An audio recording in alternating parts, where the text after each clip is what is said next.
Hi friends, this is Vamsi Krishna. Welcome to our channel Hajju TV Telugu.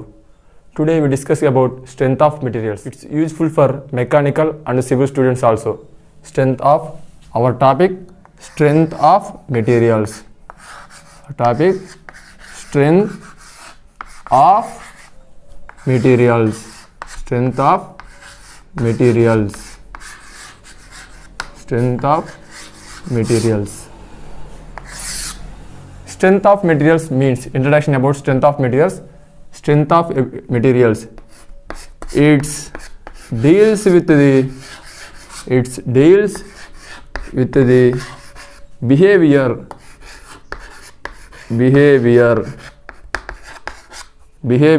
of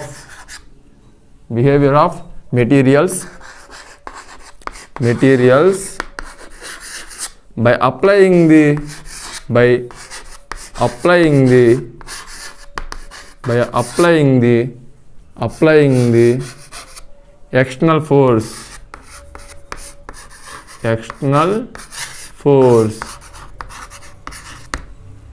Strength of materials means అంటే strength of materials means ఒక objective పైన మనం force external force apply చేసినప్పుడు దాని behaviour ఎలా ఉంటుంది తెలుసుకోవడమే strength of materials. ఆ యొక్క ఫోర్స్ అప్లై చేసినప్పుడు దానిలో డిఫార్మేషన్ వస్తుంది. ఆ డిఫార్మేషన్ని విత్స్టాండ్ చేసుకోవడమే స్ట్రెంగ్త్. అంటే మనకి ఒక మెటీరియల్ ప్రాపర్టీస్ ఎలా ఉంటాయి, ఆ ప్రాపర్టీస్ వల్ల మనకి ఏ చేంజెస్ వస్తున్నాయి, వాటి గురించి తెలుసుకోవడమే స్ట్రెంగ్త్ ఆఫ్ మెటీరియల్స్. మెయిన్గా మనకి ప్రాపర్టీస్, అసలు మనం ప్రాపర్టీస్ ఎందుకు తెలుసుకోవాలి, అసలు మెటీరియల్ యొక్క స్ట్రెంగ్త్ గురించి లేదా ప్రాపర్టీస్ గురించి మనం ఎందుకు డిస్కస్ చేసుకోవాలి అంటే మనకి ఏ మెటీరియల్ ఎక్కడ యూజ్ అవుతుందో మనకు తెలియదు. మన పర్పస్, ఫర్ ఎగ్జాంపుల్ మనం ఒక చైర్ తయారు చేయాలి, కానీ చైర్ ఎలా తయారు చేయాలో మాత్రమే మనకు తెలుసు. ఏ మెటీరియల్తో తయారు చేస్తే కంఫర్ట్గా ఉంటుంది, మనకి లైఫ్ ఎలా ఉంటుంది, కాస్ట్ ఎలా ఉంటుందో మనకు తెలియదు.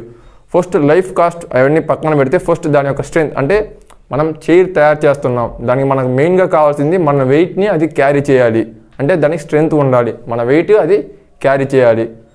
అది క్యారీ చేస్తుందా లేదా అని మనకి ఎలా తెలుస్తుంది అంటే దాని యొక్క ప్రాపర్టీస్ మనకు తెలిసినప్పుడు మాత్రమే అది క్యారీ చేస్తుందా లేదా అని తెలుస్తుంది. అది యూస్ఫుల్ అవునా కాదా తెలుసుకోవాలంటే మనకి దాని యొక్క ప్రాపర్టీస్ కావాలి. అసలు చైర్ తయారు అంటే ఫర్ ఎగ్జాంపుల్ నా దగ్గర 4 మెటీరియల్స్ ఉన్నాయి. First plastic, iron, copper, steel, ఇలా నా దగ్గర 4 మెటీరియల్స్ ఉన్నాయి. నాకు ఏ మెటీరియల్ ఎలా తయారు చేయాలో తెలియదు. నేను జస్ట్ మామూలుగా ఎస్టిమేషన్ చేసుకుంటున్నాను, ఏమని ప్లాస్టిక్ అయితే బాగుంటుంది లేదా ఐరన్ అయితే బాగుంటుంది, కానీ ఏ మెటీరియల్తో చేస్తే నాకు ఎలా ఉంటుంది. ఇక్కడ కంఫర్ట్ కూడా, అంటే మనం ఐరన్తో చేయొచ్చు, ప్లాస్టిక్తో చేయొచ్చు.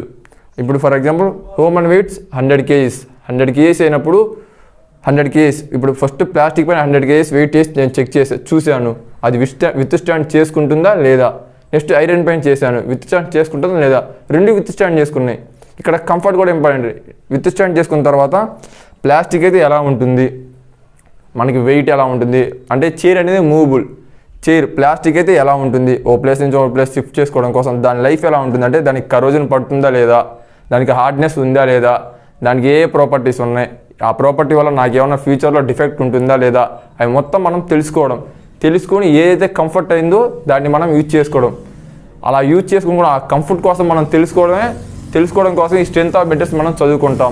అలా తెలియకుండా మనం డైరెక్ట్గా చేస్తున్నాం అనుకో, ఫర్ ఎగ్జాంపుల్ ప్లాస్టిక్తో చేసామనుకో తక్కువ ఖర్చుతో అయిపోతుంది.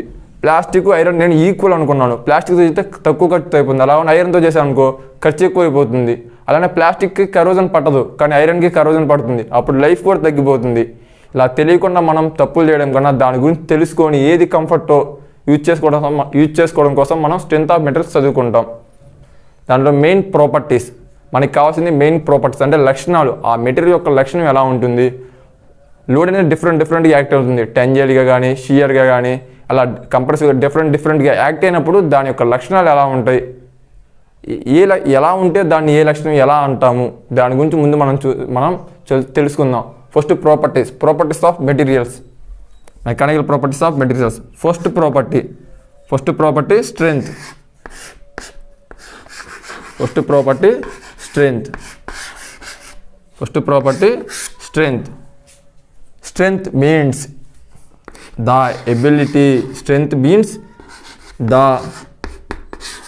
ability ability of material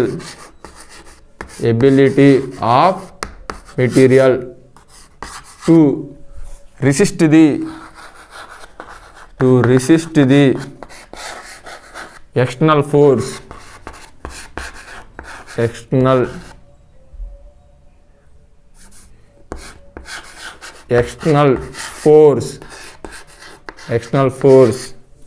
without fracture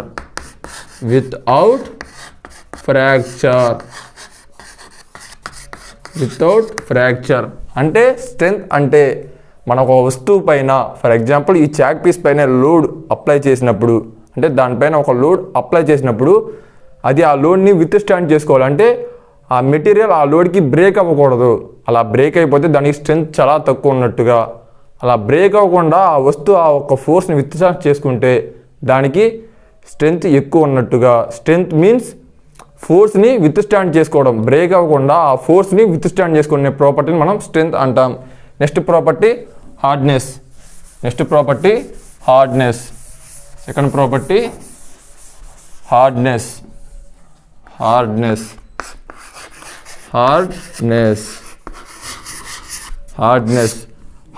means the ability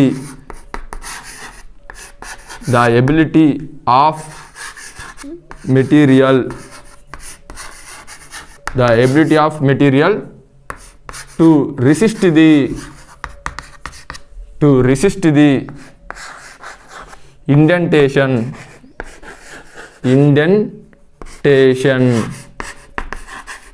to resist the indentation. Hardness means the ability of material to resist the indentation. Indentation means మనం ఒక ఫోర్స్ అప్లై చేసినప్పుడు ఆ ఒక్క వస్తువులోకి ఫోర్స్ అంటే ఫోర్స్ లోడ్కి చొచ్చుకుపోవటం. ఫర్ ఎగ్జాంపుల్ ఈ chalk piece పైన నేను ఇలా ఫోర్స్ అప్లై చేశాను. దీనికి హార్డ్నెస్ తక్కువగా ఉంటే నా ఫింగర్ అనేది దానిలోపు చొచ్చుకుపోతూ అలా ఉందనుకో, దాన్ని ఇంటెంటేషన్ అంటాం. హార్డ్నెస్ మీన్స్ ఆ యొక్క ఇంటెంటేషన్ని మనం రెసిస్ట్ చేయడం. హార్డ్నెస్ తక్కువ ఉండడం వల్ల మనకి వేరింగ్ ప్రాపర్టీ అనేది వస్తుంది. వేరింగ్ ప్రాపర్టీ ఉండడం వల్ల దాని యొక్క లైఫ్ అనేది తగ్గిపోతుంటుంది. హార్డ్నెస్ ఎక్కువ ఉండడం వల్ల దాని లైఫ్ అనేది ఎక్కువగా ఉంటుంది. అలా కాకుండా హార్డ్నెస్ తక్కువగా ఉంటే ఇలా ఇంటెంటేషన్ జరగడం వల్ల మెటీరియల్ అనేది రిమూవ్ అవుతూ ఉంటుంది. అలా అవడం వల్ల దాని యొక్క లైఫ్ అనేది తగ్గిపోతుంది. Next property hardness. Third property ductility. Ductility means the ability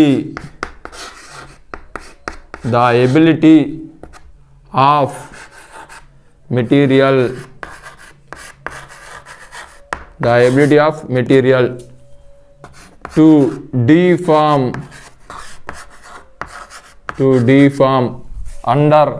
to deform under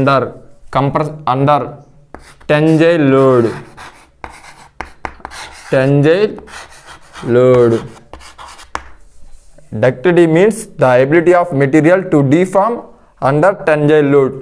Tensile means load apply in the axial parallel to axial అంటే along to the axial. మనం అనేది యాక్సిస్కి along to the axis మనం load అనేది ఇలా టెంజల్ కంటే tending to stretch the object length. అంటే మనం టెంజల్ load అంటే ఇలా మనం దాని యొక్క లెంత్ని ఇంక్రీజ్ చేయడానికి ఫోర్స్ అప్లై చేస్తాం. అలా చేసేది టెంజైల్ లోడ్ వల్ల మెటీరియల్ డిఫార్మ్ అయిపోతే ఆ యొక్క మెటీరియల్కి డక్టిలిటీ ప్రాపర్టీ ఉన్నట్టుగా.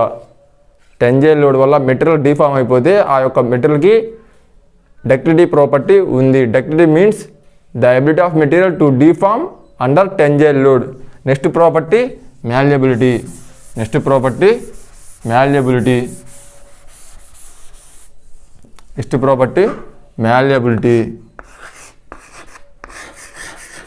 malleability.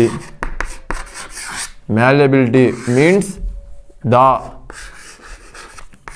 ability of material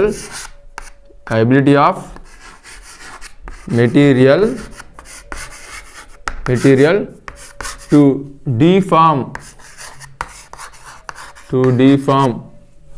under compressive load, under compressive load, compressive load means malleability means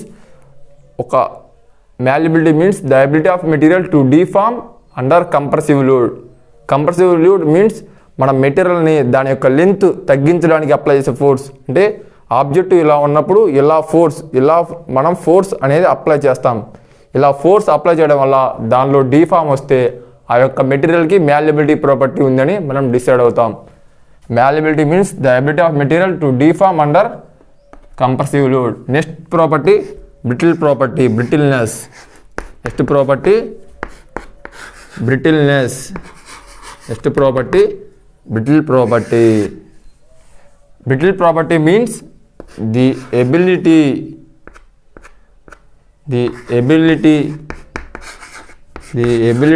of material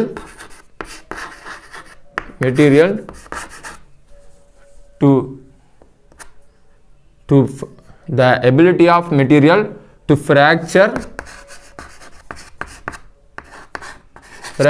with little deformation. Brittleness means the ability of material to fracture with little deformation. For example glass. Brittle ప్రాపర్టీకి example glass. అంటే glass పైన మనం force apply చేసినప్పుడు అక్కడ deformation అనేది మనకి అస్సలు కనపడదు, లేదా చాలా తక్కువ ఎంఎంలు అలా చాలా తక్కువ డిఫార్మేషన్తో ఉంటుంది. బ్రిటిల్నెస్ మీన్స్ ఒక వస్తువు పైన ఫోర్స్ అప్లై చేసినప్పుడు అది బ్రేక్ అయిపోతుంది. అక్కడ డిఫార్మేషన్ ఏముండదు. డిఫార్మేషన్ లేకుండా వస్తువు బ్రేక్ అయిపోతే ఆ యొక్క ప్రాపర్టీని మనం బ్రిటిల్నెస్ అని అంటాం. బ్రిటిల్నెస్ మీన్స్ మెటీరియల్ డిఫార్మ్ అవుతుంది, కానీ అక్కడ మెటీరియల్ బ్రేక్ అయిపోతుంది, అక్కడ డిఫార్మేషన్ అనేది ఏమీ ఉండదు లేదా చాలా తక్కువ ఉంటుంది. అలా ఉండేదాన్ని బ్రిటిల్ ప్రాపర్టీ అంటాం. Next elasticity. Next property elasticity. Next property elasticity. Elasticity means the ability of material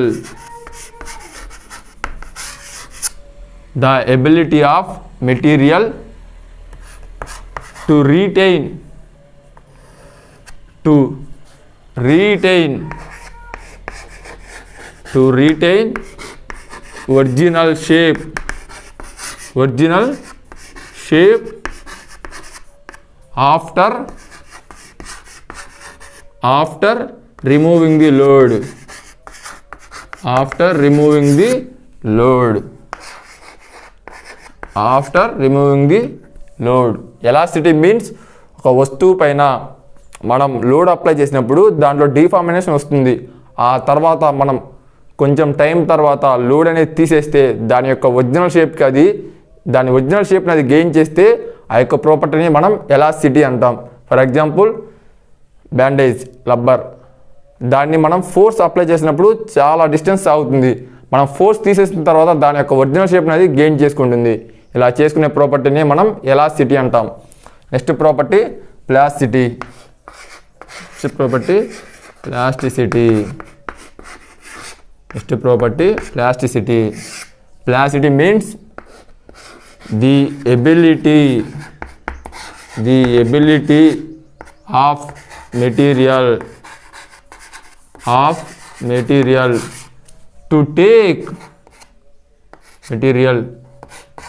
to take permanent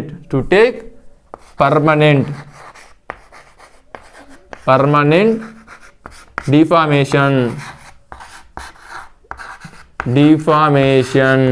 To take permanent deformation. Plasticity means ఒక వస్తువు పైన మనం ఫోర్స్ అప్లై చేసినప్పుడు అది పర్మనెంట్గా డిఫార్మ్ అయిపోతే ఆ యొక్క ప్రాపర్టీని మనం ప్లాస్టిసిటీ అంటాం. ఫర్ ఎగ్జాంపుల్ పెన్ క్యాప్ మనం చూస్తుంటాం. స్కూల్లో ఉన్నప్పుడు పెన్ క్యాప్ని మనం బెండ్ చేస్తూ ఉంటాం. అలా బెండ్ చేసినప్పుడు అది పర్మనెంట్గా ఉంగిపోతుంది. అంటే మనం కొంచెంసేపు బెండ్ చేసి తీసేసిన తర్వాత దాని యొక్క ఒరిజినల్ షేప్కి అది రాదు. అలా రాకుండా ఉండే ప్రాపర్టీని ప్లాసిటీ అని అంటాం. Next property creep. Next property creep. Creep means slow and progressive.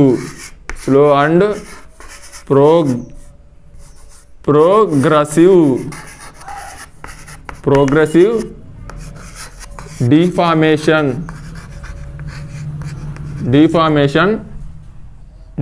of the material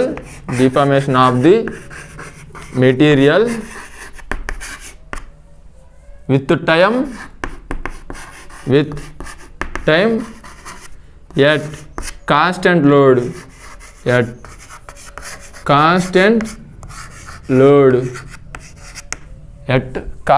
load. Creep means slow and progressive deformation. Means మనం ఒక వస్తువు పైన లోడ్ అప్లై చేసి అలానే వెయిట్ చేస్తూ ఉన్నాం.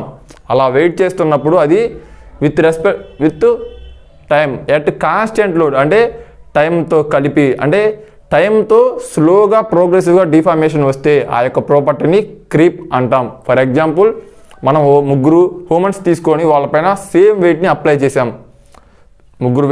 ముగ్గురు హ్యూమన్స్ తీసుకొని సేమ్ వెయిట్ అప్లై చేసాం. ఫస్ట్ ముగ్గురిని ఒక 1 అవర్ తర్వాత చెక్ చేసాం. ముగ్గురులో డిఫార్మేషన్ ఏమీ లేదు. ఆ తర్వాత 1 అవర్ తర్వాత మళ్ళీ చెక్ చేసాం. వాళ్ళలో కొంచెం డిఫార్మేషన్ వచ్చింది. నెంబర్ 1 దగ్గర కొంచెం వచ్చింది, నెంబర్ 2 దగ్గర ఇంకొంచెం ఎక్కువ వచ్చింది, నెంబర్ 3 దగ్గర అసలు డిఫార్మేషన్ ఏమీ లేదు. అలా కాకుండా ఇంకొంచెం వెయిట్ చేసాం. ఆఫ్టర్ 3 అవర్స్ తర్వాత నెంబర్ 1 దగ్గర చాలా డిఫార్మేషన్ వచ్చింది, నెంబర్ 2 దగ్గర ఇంకా ఎక్కువ వచ్చింది, నెంబర్ 3 దగ్గర అసలు డిఫార్మేషన్ ఏమీ లేదు. అప్పుడు నెంబర్ 3 దగ్గర క్రీప్ అనే ప్రాపర్టీ లేదు, నెంబర్ 1 దగ్గర క్రీప్ అనే ప్రాపర్టీ ఉంది. అంటే స్లో అండ్ ప్రోగ్రెసివ్గా డిఫార్మేషన్ అయితే ఆ యొక్క ప్రాపర్టీని మనం క్రీప్ అంటాం. Next property toughness.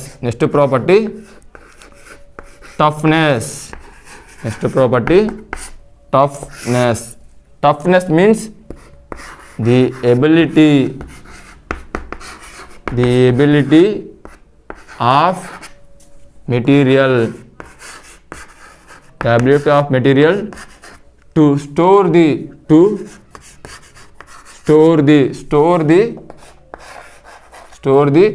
energy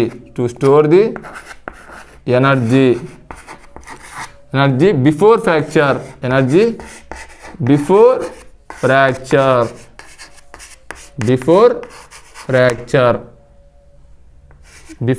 fracture.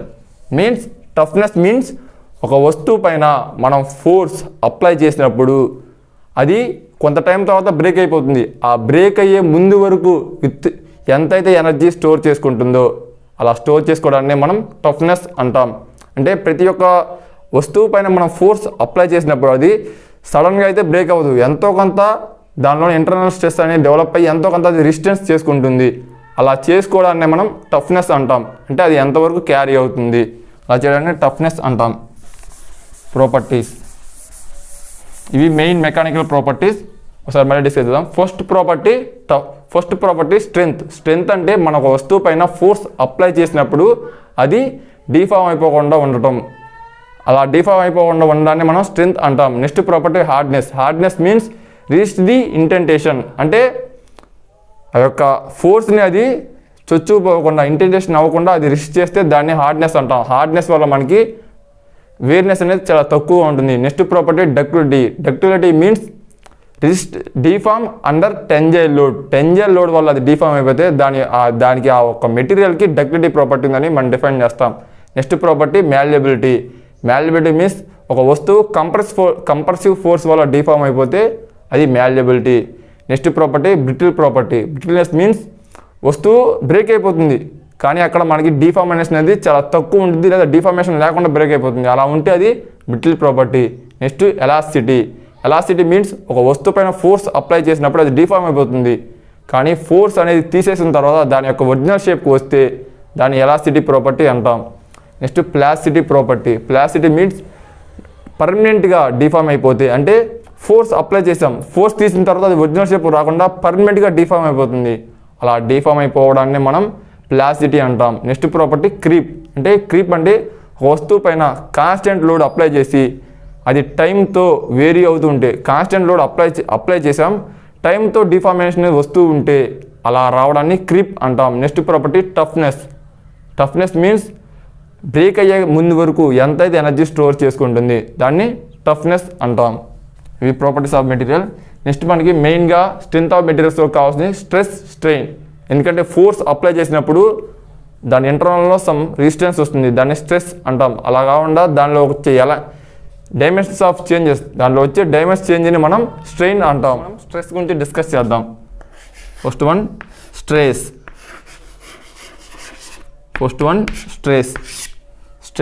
It is defined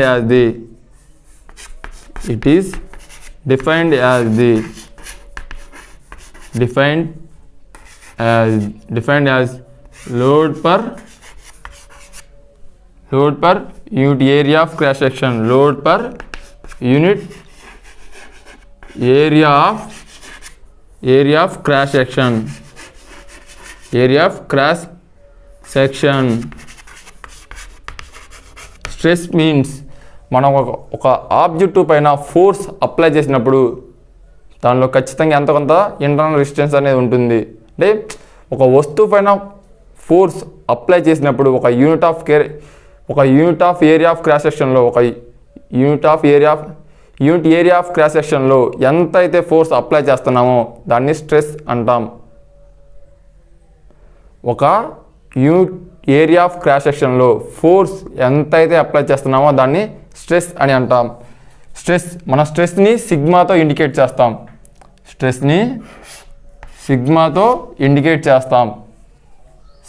స్ట్రెస్కి ఇప్పుడు formula sigma is equal to load per unit area of cross section. Load per unit area of cross section. Load per unit area of cross section. Unit area of cross section. లోడ్ని మనం పీతో indicate చేస్తాం. Area of cross సెక్షన్ని ఏతో indicate చేస్తాం. సిగ్మాకి units. లోడ్కి units newtons. ఆ ఏరియాకి యూనిట్స్ మీటర్ స్క్వేర్ కానీ ఎంఎం స్క్వేర్ కానీ సెంటీమీటర్ స్క్వేర్ కానీ metre square or newton per MM square or newton per centimetre square. సిగ్మాకి యూనిట్స్. సిగ్మాలో ఇప్పుడు టైప్స్. స్ట్రెస్లో ఇప్పుడు టైప్స్. స్ట్రెస్లో త్రీ టైప్స్ ఉన్నాయి. First one tensile stress.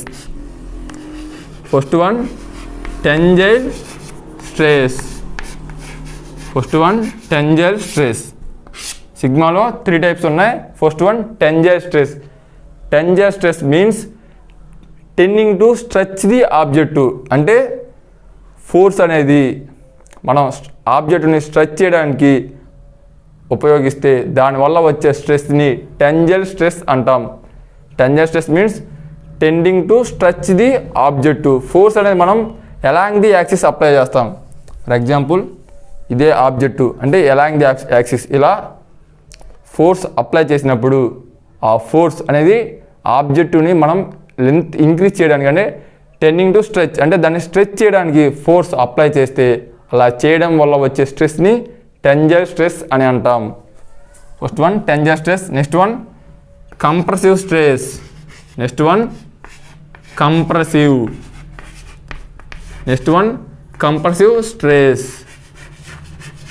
One compressive stress. Already మనం టెంజైల్ స్ట్రెస్లో చెప్పాం. టెంజైల్ స్ట్రెస్ ఏంది? ఆబ్జెక్ట్ని టెండింగ్ టు స్ట్రెచ్. అలా ఉన్న కంప్రెసివ్ స్ట్రెస్లో ఆబ్జెక్ట్ని టెండింగ్ టు కంప్రెసివ్ మీన్స్ మనం టెంజైల్ ఎలా దాన్ని స్ట్రెచ్ చేయడం కోసం ఫోర్స్ అని అప్లై చేస్తున్నాం. అలా కాకుండా కంప్రెసివ్లో దాన్ని కంప్రెసివ్ చేయడానికి అంటే ఇలా లోనికి ప్రెస్ చేయడం కోసం దాని యొక్క లెంత్ అనేది తగ్గించడం కోసం అప్లై చేసే ఫోర్స్ వల్ల వచ్చే స్ట్రెస్ని కంప్రెసివ్ స్ట్రెస్ అని అంటాం.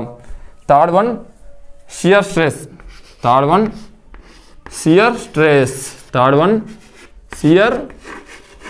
stress. Shear stress means the tangential load tending to cut the objective. Means ఇప్పుడు మనం టెంజెంట్ లోడ్లో కంప్రెసివ్ లోడ్లో ఎలాంగ్ ది యాక్సిస్ అనేది ఫోర్స్ అనేది అప్లై చేసాం. కానీ ఇక్కడ మనం పర్పెండిక్యులర్గా మీన్స్ ఆబ్జెక్ట్ యొక్క యాక్సిస్ ఇలా ఉంటే పర్పెండిక్యులర్గా అంటే ఇలా ఫోర్స్ అప్లై చేస్తాం. పర్పెండిక్యులర్ ఇలా ఫోర్స్ అప్లై చేస్తాం.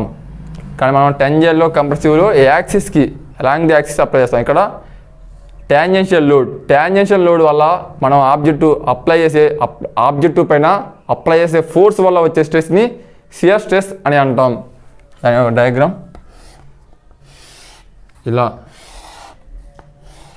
దానికి పర్పెండిక్యులర్గా ఫోర్స్ అనేది పర్పెండిక్యులర్గా ఫోర్స్ ఇలా ఆబ్జెక్టివ్ సైడ్ ఫిక్స్డ్ అని అనుకుంటే పర్పెండిక్యులర్గా అలా కాకుండా టెంజెంట్లో కంప్రెసివ్లో మనం ఇలా అలాంగ్ ది యాక్సిస్ దానికి ఇలా టెంజెంట్లో ఇలా ఫోర్స్ అనేది అప్లై చేస్తాం. ఫోర్స్ లేదా లోడ్ ఫోర్స్ ఇలా అప్లై చేస్తాం. అలా కాకుండా షియర్ స్ట్రెస్లో మనం పర్పెండిక్యులర్గా ఫోర్స్ అప్లై చేస్తే వచ్చే స్ట్రెస్ని షియర్ స్ట్రెస్ అని అంటాం. ఇప్పుడు స్ట్రెస్లో 3 టైప్స్: టెంజెంట్, కంప్రెసివ్, షియర్ స్ట్రెస్. ఇప్పుడు next strain. Next one strain means it is defined as the ratio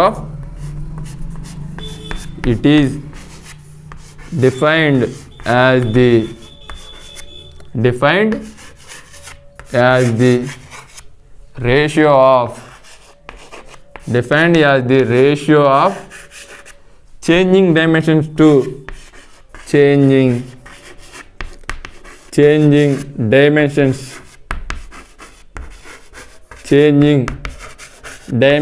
to original dimensions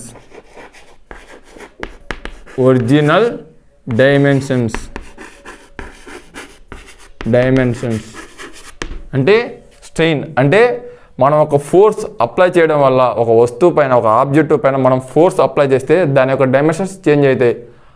changing dimensions by original dimensions is called strain.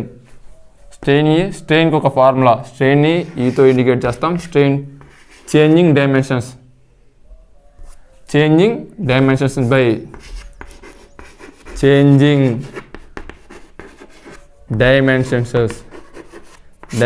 By original dimensions. అంటే మనం force apply చేయడం వల్ల దాంట్లో వచ్చే changing dimension అంటే ఒక force apply చేసినప్పుడు దాని స్ట్రెంత్ ఉన్నంతసేపు అది విత్స్టాండ్ చేసుకుంటుంది. ఆ తర్వాత యొక్క మెటీరియల్లో ఎంతో కొంత డిఫార్మేషన్ అనేది వస్తుంది. అలా వచ్చే డిఫార్మేషన్ బై దాని యొక్క ఒరిజినల్ డైమెన్షన్స్ ఇట్స్ కాల్డ్ స్ట్రెయిన్లో మనకి 4 టైప్స్ ఉన్నాయి. First one tangent strain.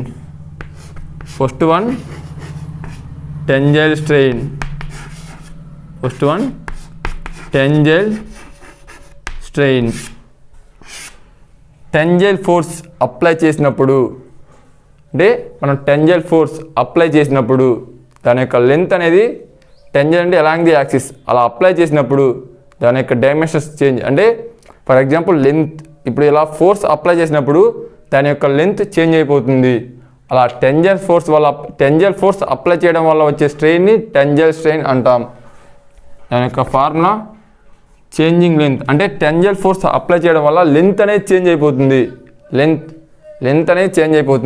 అలా changing length by original length.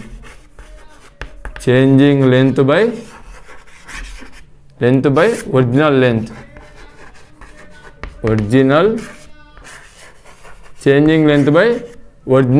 Length. Means లెంత్ని మనం ఎల్తో ఇండికేట్ చేస్తాం. Changing length by original length. దాని యొక్క యూనిట్స్ లెంత్కి మనం మీటర్స్ తీసుకుంటాం. లెంత్ యొక్క యూనిట్స్ మీటర్స్. అలానే చేంజింగ్ లెంత్ యొక్క యూనిట్స్ కూడా metres. Metres cancel.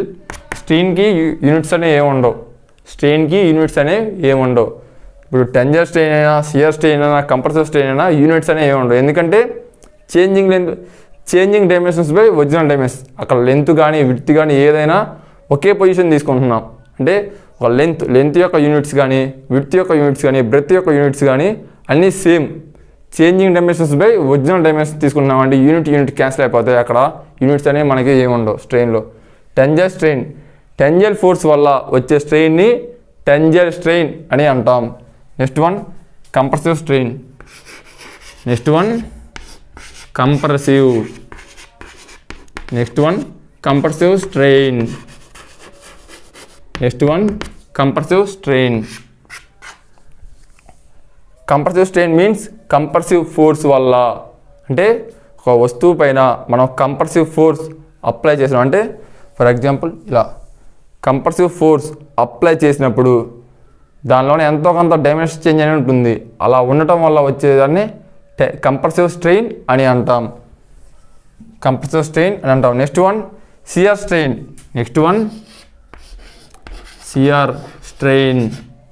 Next one shear strain. Next one shear strain. Next one shear strain.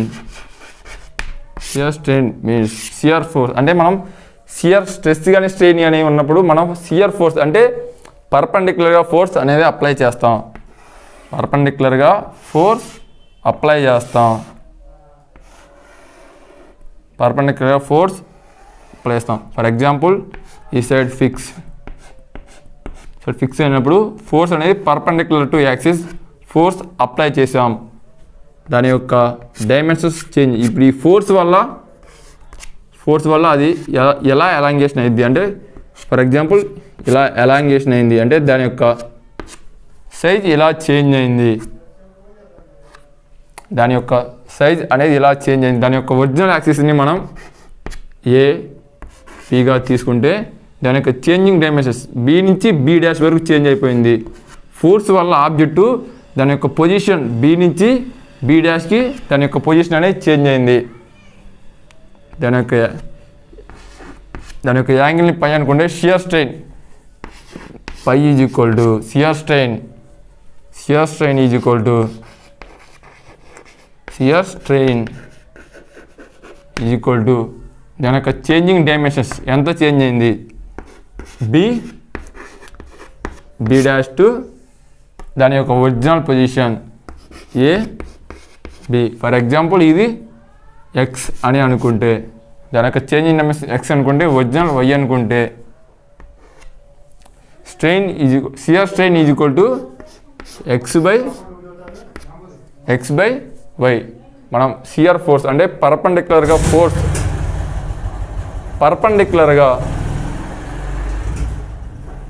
Shear strain అంటే పర్పెండిక్యులర్గా ఫోర్స్ అప్లై చేసినప్పుడు దాని యొక్క చేంజింగ్ డైమెన్షన్స్ ఎలా ఉన్నాయి అంటే పర్పెండిక్యులర్గా ఫోర్స్ మనం అప్లై చేసాం. దాని యొక్క ఒరిజినల్ పొజిషన్ బి దగ్గర ఉంది. కానీ మనం ఫోర్స్ అప్లై చేసినప్పుడు అది ఆ ఫోర్స్ని విత్స్టాండ్ చేసుకోలేక తన యొక్క పొజిషన్ అనేది చేంజ్ అయింది. బి నుంచి బి డాష్కి దాని యొక్క పొజిషన్ అనేది చేంజ్ అయింది. ఇలా చేంజ్ అవ్వడం వల్ల వచ్చే స్ట్రెయిన్ని పర్పెండిక్యులర్ ఫోర్స్ వల్ల వచ్చే స్ట్రెయిన్ని మనం షియర్ స్ట్రెయిన్ అంటాం. Next one volumetric strain. Next one volumetric strain. Next one volumetric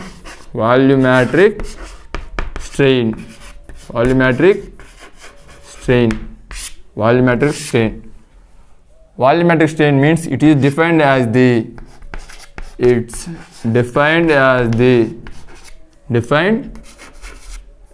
the ratio of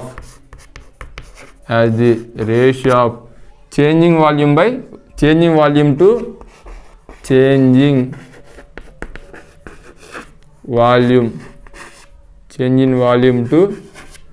changing volume to original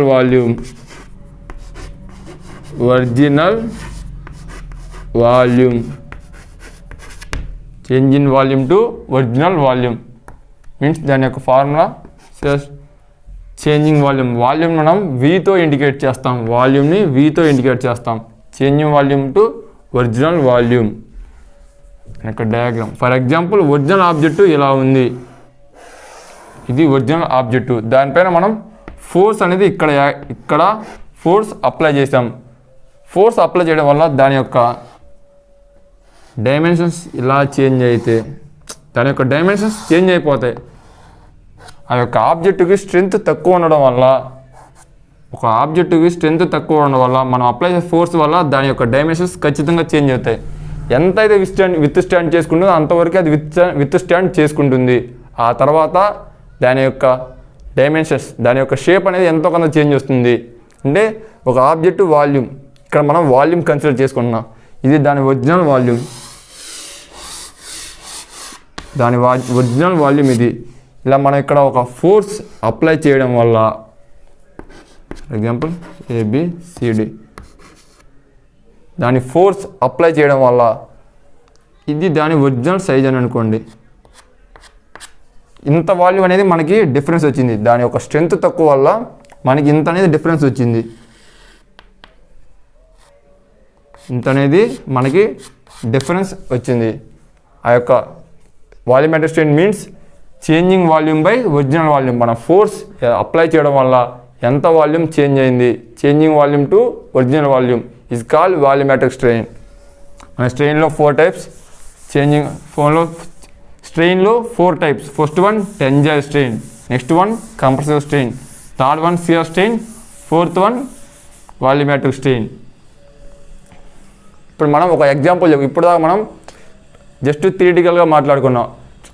అంటే మనం స్టార్టింగ్లో ఆల్రెడీ డిస్కస్ చేసుకున్నాం. ఒక చైర్ తయారు చేయాలంటే ఏ ప్రాపర్టీస్ ఉన్న మెటీరియల్ కావాలి. అలానే ఇప్పుడు నేను ఒక మైల్డ్ స్టీల్కి క్యాస్ట్ ఐరన్కి ఒక టెన్జైల్ టెస్ట్ చేస్తున్నాను. అంటే నేను ఒక ఆబ్జెక్టుని తయారు చేద్దాం అనుకుంటున్నాను. దానికి కావాల్సిన మెయిన్ ప్రాపర్టీ టెన్జైల్ ప్రాపర్టీ కావాలి, అంటే డక్టిలిటీ ప్రాపర్టీ కావాలి. అది టెన్జైల్ ఫోర్స్ వల్ల డిఫార్మ్ అవ్వాలి, అంటే డక్టిలిటీ ప్రాపర్టీ కావాలి. అందుకోసం నేను దానిపైన టెన్జైల్ టెస్ట్ చేస్తున్నాను.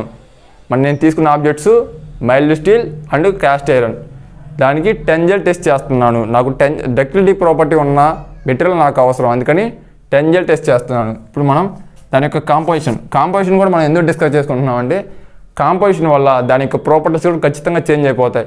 మనం మిక్స్ చేసే కాంపోజిషన్, అప్లై చేసే హీటింగ్ అండ్ కూలింగ్తో కూడా డిపెండ్ అయి ఉంటుంది. మనం కూలింగ్ చేయడం ద్వారా కూడా దాని యొక్క ప్రాపర్టీస్, అంటే దాని యొక్క గ్రెయిన్ సైజ్ తగ్గిపోవడం వల్ల, పెరగడం వల్ల దాని యొక్క ప్రాపర్టీస్ చేంజ్ అయిపోతాయి, స్ట్రెంత్ తగ్గిపోవడం అలా. ఫస్ట్ మనం కాంపోజిషన్ చూసుకుందాం. ఫస్ట్ కాంపోజిషన్ స్టీల్కి mild steel, cast iron, mild steel, cast iron, దాని యొక్క కాంపోజిషన్. మైల్డ్ స్టీల్కి కాంపోజిషన్, ఐరన్ దాని యొక్క కాంపోజిషన్. ఫస్ట్ ఐరన్, మనకి మెయిన్గా స్టీల్లో అయినా క్యాస్ట్ ఐరన్లో మెయిన్గా ఉండే కాంపోజిషన్, మెయిన్గా ఉండే మెటీరియల్ ఐరన్ని మనం ఎక్కువ యూజ్ చేస్తాం. అదే మైల్డ్ స్టీల్లో 98% ఐరన్ యూజ్ చేస్తాం. మనం 98% ఐరన్ యూజ్ చేస్తాం. అలా ఉన్న క్యాస్ట్ ఐరన్, ఇక్కడ మనం గ్రే క్యాస్ట్ ఐరన్ యూజ్ చేస్తాం. అది ఎందుకు చెప్తాం, అది అక్కడ గ్రే క్యాస్ట్ ఐరన్ ఎలా అని అంటామో ముందు మనం చూద్దాం. ఇక్కడ గ్రే క్యాస్ట్ ఐరన్, ఇక్కడ 90 నుంచి ఐరన్ పర్సంటేజ్ 90 to 94% ఐరన్ తీసుకుంటాం. Next one carbon 0.25 to 0.09% carbon తీసుకుంటాం. అదే గ్రే క్యాస్ట్ ఐరన్లో 2.5 to 4% తీసుకుంటాం. అలా కాకుండా 1.8 నుంచి 3.6 తీసుకుంటే అది వైట్ క్యాస్ట్ ఐరన్. కార్బన్ యొక్క పర్సంటేజ్, అంటే కార్బనే కాదు మిగిలినవి కూడా కొంచెం చేంజ్ చేస్తాం. కానీ ఇక్కడ మెయిన్గా మనం కార్బన్ని జస్ట్ ఎగ్జాంపుల్గా తీసుకొని చెప్తున్నాం. కార్బన్ని 2.5 to 4 ఉందనుకో, అది గ్రే క్యాస్ట్ ఐరన్. అది అలా కాకుండా వైట్ క్యాస్ట్ ఐరన్లో కార్బన్ యొక్క percentage 1.8 to 3.6. Next graphite cast ఐరన్లో కార్బన్ పర్సంటేజ్ చేంజ్ అయ్యింది, మిగిలినవి కూడా చేంజ్ అవుతూ ఉంటాయి. అలా కాంపోజిషన్ చేంజ్ అయ్యే కొద్ది కూడా దాని యొక్క ప్రాపర్టీస్ చేంజ్ అయిపోతూ ఉంటాయి. గ్రే క్యాస్ట్ ఐరన్లో carbon percent 2.5 to 4%. Next one silicon 0.028% మనం వాడతాం స్టీల్లో. అలా కాకుండా గ్రే క్యాస్ట్ ఐరన్లో 1% to 3% వాడతాం. నెక్స్ట్ మ్యాంగనీస్ మనం ఇక్కడ 1.03% వాడతాం. అదే క్యాస్ట్ ఐరన్లో 0.2% వాడతాం. అదర్స్ మిగిలిన రిమైనింగ్ పర్సంటేజ్ సంథింగ్ ఎంత ఉందంటే మనకి మిగిలిన ఏమన్నా యాడ్ చేయాల్సి ఉంటే అదర్స్లో యాడ్ చేసుకుంటాం. ఇది మెయిన్ కాంపోజిషన్ స్టీల్కి గ్రే క్యాస్ట్ ఐరన్కి. ఇప్పుడు దాని యొక్క గ్రాఫ్ అంటే ఈ రెండు మెటీరియల్ పైన టెంజల్ టెస్ట్ చేస్తే గ్రాఫ్ ఎలా వస్తుంది ఇప్పుడు చూద్దాం.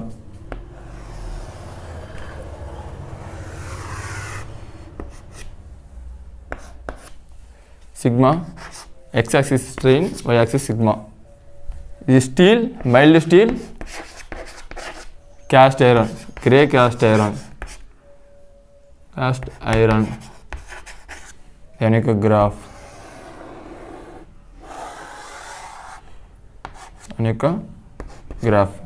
ఫర్ ఎగ్జాంపుల్ 100, 200, 300, 400, 500 ఇవి స్ట్రెయిన్. అలానే ఎలా స్ట్రెయిన్ అంటే మనం ఫోర్స్ అప్లై చేయడం వల్ల దానివల్ల ఇంటర్నల్ రెసిస్టెన్స్, అది స్ట్రెస్ అంటే మనం లోడ్ అప్లై చేయడం వల్ల దానివల్ల ఇంటర్నల్ రెసిస్టెన్స్. స్ట్రెయిన్ అంటే దాని యొక్క చేంజింగ్ డైమెన్షన్స్. మనం ఫోర్స్ అప్లై చేయడం వల్ల సర్టెన్ లెంత్ తర్వాత అది ఖచ్చితంగా సర్టెన్ ఫోర్స్ తర్వాత ఎంతో కొంత డిఫార్మేషన్ ఇది ఉంటుంది. దాన్ని కన్సిడర్ చేసుకొని స్ట్రెయిన్. అదే strain for example 5 mm, 10 mm, 15 mm, 20 mm, 25 mm, 30 mm strain.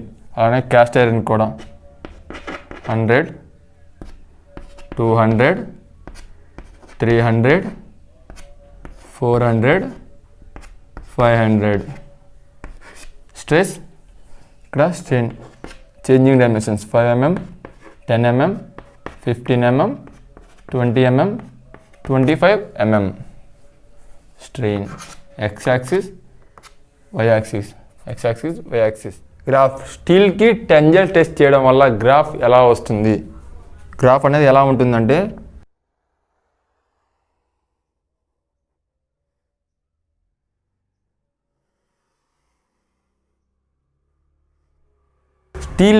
మనం స్టీల్ మెటీరియల్ పైన టెంజల్ టెస్ట్ చేస్తే గ్రాఫ్ అనేది ఎలా వస్తుంది.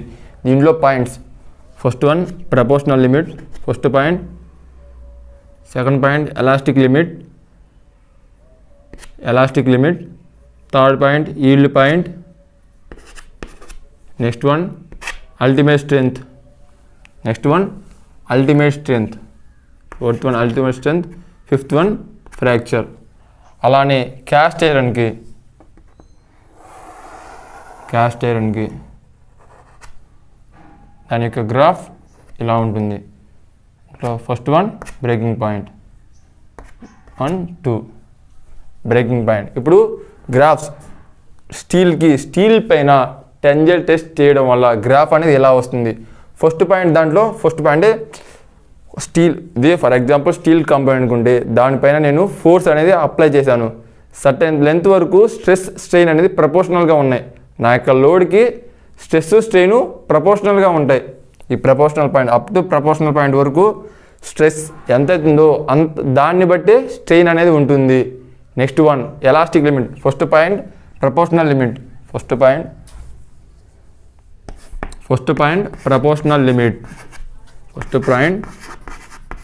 Proportional limit. Next point elastic limit.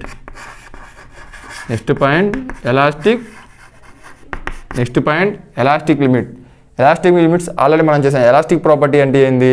మనం లోడ్ని తీసేసిన తర్వాత దాని యొక్క ఒరిజినల్ షేప్ అది గెయిన్ అయితే దాన్ని ఎలాస్టిక్ లిమిట్ అంటాం. ఇక్కడ స్టీల్ కూడా అంతే. ఈ సెకండ్ పాయింట్ దగ్గర అంటే ఇంతవరకు మనం ఫర్ ఎగ్జాంపుల్ ఇక్కడ 400 kN లోడ్ ఉందనుకో, 400 kN వరకు లోడ్ అప్లై చేశాను. అక్కడ వరకు లోడ్ అప్లై చేయడం వల్ల సర్టెన్ ఎలాంగేషన్ అనేది వచ్చింది. ఆ తర్వాత నేను లోడ్ రిమూవ్ చేస్తే దాని యొక్క ఒరిజినల్ షేప్ అది వచ్చేస్తుంది. ఫర్ ఎగ్జాంపుల్ ఇక్కడ వచ్చినప్పుడు 400 N అప్లై చేసినప్పుడు దాని యొక్క ఎలాంగేషన్ ఇక్కడ 13 అని ఉంది, 13 mm ఎలాంగేషన్ ఉంది.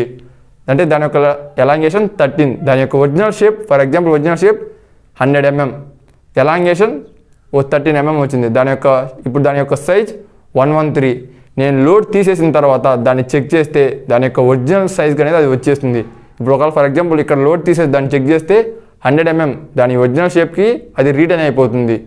నెక్స్ట్ ప్రాపర్టీ అలా కాకుండా నేను ఇంకా కావాలి అసలు ఎక్కడ బ్రేక్ అవుతుందో తెలుసుకోవాలి, నేను నెక్స్ట్ మళ్ళీ లోడ్ అప్లై చేసామనుకో నెక్స్ట్ అది ఎలాంగేషన్ జరుగుతూ ఉంటుంది. ఆ తర్వాత నెక్స్ట్ వచ్చే పాయింట్ ఈల్డ్ పాయింట్, అంటే ఎలాంగేషన్ జరిగిపోతూ ఉంటుంది. ఈ ఈల్డ్ పాయింట్ దగ్గర లోడ్ అనేది అప్లై చేయకపోయినా, అంటే ఫర్ ఎగ్జాంపుల్ ఇక్కడ ఈల్డ్ పాయింట్ దగ్గరగా నేను 500 అప్లై చేసినప్పుడు ఎలాంగేషన్ వచ్చింది, అప్పుడు అది ఈల్డ్ పాయింట్ నేను డిసైడ్ అయ్యాను. ఆ యొక్క ఈల్డ్ పాయింట్ దగ్గర నేను ఇంకా ఎక్స్ట్రా లోడ్ అప్లై చేయకపోయినా, అంటే అప్పుడు లోడ్ 500 Newtons ఉంది, ఆ తర్వాత నేను లోడ్ అప్లై చేయకపోయినా దాని యొక్క చేంజ్ ఇన్ డైమెన్షన్ అనేది ఆటోమేటిక్గా జరిగిపోతాయి బికాస్ ఆఫ్ ఇంటర్నల్ స్ట్రెస్. ఆ యొక్క ఈల్డ్ పాయింట్ దగ్గర, ఆ యొక్క ప్రాపర్టీ దగ్గర, ఈల్డ్ పాయింట్ దగ్గర ఆ యొక్క మెటీరియల్ లోడ్ అప్లై చేయకపోయినా దాని అంతటా అదే డైమెన్షన్స్ అనేది చేంజ్ అయిపోతుంటాయి. ఈల్డ్ పాయింట్ దగ్గర లోడ్ అప్లై చేయకపోయినా, అంటే అంతకుముందు ఎంతైతే లోడ్ ఉందో ఇంకంతే, నెక్స్ట్ మనం లోడ్ అనేది ఇంక్రీజ్ చెయ్యం. లోడ్ ఇంక్రీజ్ చేయకపోయినా దాని యొక్క డైమెన్షన్స్, దాని యొక్క ఎలాంగేషన్ అనేది జరిగిపోతూ ఉంటుంది. Next point ultimate strength. Next point ultimate strength, అంటే ultimate strength means maximum strength. ఆ యొక్క మెటీరియల్ ఎంత అయితే స్ట్రెంత్ని విత్ స్టాండ్ చేసుకుంటుంది, దాని యొక్క స్ట్రెంత్ ఎంత లోడ్ వరకు అది ఫ్రాక్చర్ని రీచ్ చేస్తుంది, ఆ యొక్క పాయింట్ని మనం అల్టిమేట్ స్ట్రెంత్ అంటాం. అంటే ఆఫ్టర్ అల్టిమేట్ స్ట్రెంత్ కొంచెం లోడ్ అప్లై చేసిన ఆ వస్తువు అనేది బ్రేక్ అయిపోతుంది. ఇక్కడ మైల్డ్ స్టీలే అనుకోండి, after ultimate strength, after ultimate strength అది కన్ఫర్మ్గా బ్రేక్ అయిపోతుంది. ఫోర్త్ పాయింట్ అల్టిమేట్ స్ట్రెంత్, అంటే మీన్స్ ఆ యొక్క మెటీరియల్ ఎంతైతే స్ట్రెంత్ని విత్ స్టాండ్ చేసుకుందో ఆ యొక్క పాయింట్ని మనం అల్టిమేట్ స్ట్రెంత్ అని అంటాం. Next yield point, third one yield point, fourth one ultimate strength, ultimate strength. Fifth one breaking point, fifth one breaking point. After ultimate strength మనం కొంచెం లోడ్ అప్లై చేయాలి, అంటే మ్యాక్సిమం వరకు మాది విత్ స్టాండ్ చేసుకుంది, ఆ యొక్క పాయింట్ని మనం అల్టిమేట్ స్ట్రెంత్ అన్నాం. ఆఫ్టర్ అల్టిమేట్ స్ట్రెంత్ కొంచెం లోడ్ అప్లై చేసినా అది బ్రేక్ అయిపోతుంది, ఆ యొక్క చివరి లాస్ట్ పాయింటే బ్రేకింగ్ పాయింట్. ఇవి మైల్డ్ స్టీల్ యొక్క గ్రాఫ్, దాంట్లో ఉన్న పాయింట్స్. అలా ఉన్న క్యాస్ట్ ఐరన్కి మనం టెన్జర్ టెస్ట్ చేస్తే దాని యొక్క గ్రాఫ్ అనేది ఇలా ఉంటుంది, ఇక గ్రాఫ్ ఇలా ఉంటుంది. ఫస్ట్ ప్రపోర్షనల్ లిమిట్, అంటే స్ట్రెస్ ఎంత ఉందో అలానే స్ట్రెయిన్ కూడా ఉంటుంది. కానీ నెక్స్ట్ దీంట్లో ఇలా ఎలాస్టిక్ లిమిట్, ఈల్డ్ పాయింట్ ఉన్నట్టు క్యాస్ట్ ఐరన్లో ఏముండవు.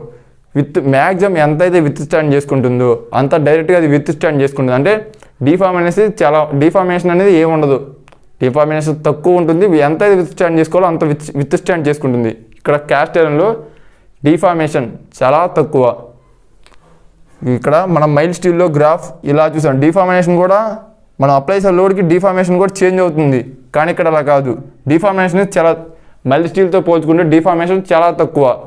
ఎంతైతే విత్ స్టాండ్ చేసుకోవాలో అంత విత్ స్టాండ్ చేసుకున్న తర్వాత డైరెక్ట్గా అది బ్రేక్ అయిపోతుంది, ఇది ఈ రెండింటి మధ్య డిఫరెన్స్, స్టీల్కి క్యాస్ట్ ఐరన్కి ఈ రెండింటి మధ్య ఉన్న డిఫరెన్స్ అది. ఇప్పుడు నాకు ఏ ప్రాపర్టీ అయితే కావాలి, ఇప్పుడు నేను ఫర్ ఎగ్జాంపుల్ ఒక వస్తువు తయారు చేసుకుంటున్నాను, దానికి ఏ ప్రాపర్టీస్ ఉంటే బాగుంటుంది, ఈ యొక్క గ్రాఫ్ రెండు చెక్ చేసుకున్నాను, ఏ యొక్క ప్రాపర్టీస్ అయితే బాగుంటుంది అని చూస్ చేసుకున్నాను. ఇలా స్ట్రెంత్ ఆఫ్ మెటీరియల్ చదువుకోవడం వల్ల నీకు ఏదైతే కంఫర్ట్గా ఉంటుంది, ఎన్విరాన్మెంట్ కండిషన్లో ఏదైతే బాగా హెల్ప్ఫుల్ అవుతుంది, దాని యొక్క చూస్ చేసుకోవడం వల్ల మనకి స్ట్రెంత్ ఆఫ్ మెటీరియల్ అనేది చాలా యూజ్ అవుతుంది. స్ట్రెంత్ ఆఫ్ మెటీరియల్ ప్రతి ఒక్క మెటీరియల్ స్ట్రెంత్ని మనం కనుక్కోవచ్చు, అంటే ప్రతి ఒక్క ప్రాపర్టీస్, మెటీరియల్ యొక్క ప్రతి ప్రాపర్టీస్ మనం తెలుసుకోవడం వల్ల ఏది ఎక్కడ యూజ్ అవుతుంది, ఏ కండిషన్లో ఎలా ఉంటుంది. ఇక్కడ మనం ఆల్రెడీ టెస్ట్ చూసాం మైల్డ్ స్టీల్కి క్యాస్ట్ ఐరన్కి. దీంట్లో ఎలాంగేషన్ కూడా ఉంది, లోడ్ని విత్ స్టాండ్ చేసుకుంటుంది, అలానే ఎలాంగేషన్ కూడా ఉంది. కానీ నాకు ఎలాంగేషన్ అవసరం లేదు, నేను ఎంత లోడ్ వేసినా అది కాన్స్టెంట్గా విత్ స్టాండ్ చేసుకోవాలి. అలాంటప్పుడు నేను క్యాస్ట్ ఐరన్ చూస్ చేసుకుంటాను, ఎందుకంటే ఎలాంగేషన్ తక్కువ.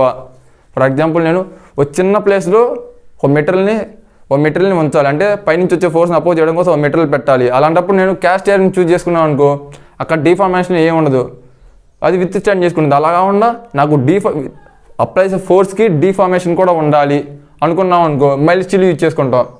ఇలా ఆ మెటీరియల్ యొక్క స్ట్రెంత్ని మనం తెలుసుకొని ఏది కంఫర్ట్గానో ఉంటుందో తెలుసుకోవడం కోసం మనం స్ట్రెంత్ ఆఫ్ మెటీరియల్స్ని చదువుకుంటాం. Okay, thank you friends. మనం నెక్స్ట్ క్లాస్లో elastic constants and principal stress గురించి డిస్కస్ చేద్దాం. Okay, thank you.